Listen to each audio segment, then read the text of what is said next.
سیاسي واکمن که پښتانه شي پښتو کاندي د سرکار ژبه هم د ښوونځي هم د دفتر هم د خپل کار ژبه بیا به پوهان او غنیان هېڅ کړي ضرورت د پښتو به شي بیا د پوهنې تجارت او د روزګار ژبه. د پروګرام په دې برخه کې ښاغلی متین غرزه راغواړم چې هغه هم د یار صاحب په هکله یو شی ووایي.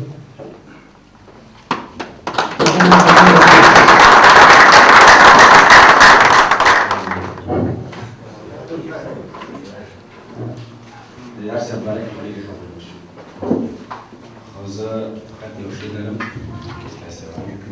زه خپله شاهد نه یم خو کله کله کلو او باندو خبرې مونږ ته کوي هغه شاعر دی چې د زړو خبرې مونږ ته کوي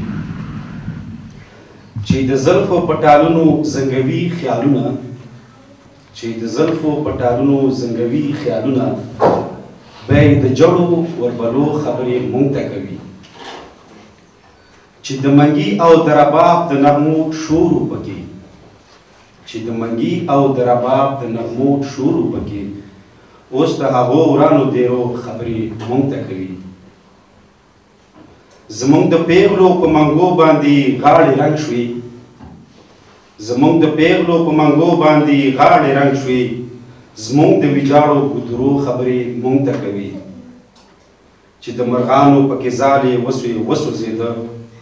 د هغه سوو چینارو خبرې مونږ ته کوي چې تر ژړل د حال په ژبه د کونړ نښترو چې تر ژړل د حال په ژبه د کونړ نښترو دا د هغو تیرو ارو خبرې مونږ ته کوي چې د پاریس د نجونو شلو د غړو هارونه چې د پاریس د نجونو شلو د غړو هارونه د هغه سرو ښکلو لارو خبرې مونږ ته کوي چې په پاک ایمان قربان کړل له وطن سرونه چې په پاک ایمان قربان کړل له وطن سرونه له موږ نه ډکو هدیرو خبرې مونږ ته کوي چې مو بیدار کړي د غفلت په سور پالنګ له خوبه چې مو بیدار کړي د غفلت په سور پالنګ له خوبه زموږ نه هیرو کارنامو خبرې مونږ ته کوي چې یار غرګرې تورې پړک نه په میدان رپېدو چې یار غرګرې تورې پړک نه په میدان رپېدو د ننګیالیو پښتنو خبرې مونږ ته کوي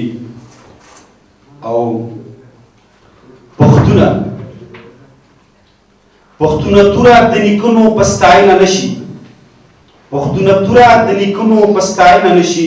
قومونه ګوره په ترخو خبرې مونږ ته کوي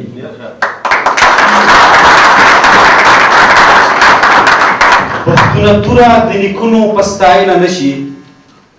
قومونه ګوره په ترخو خبرې مونږ ته کوي او یار استاد ته ډاله دی دا شعر په آخر کې چې له پخوا نه د قلم څوکې د یار پرې ژړل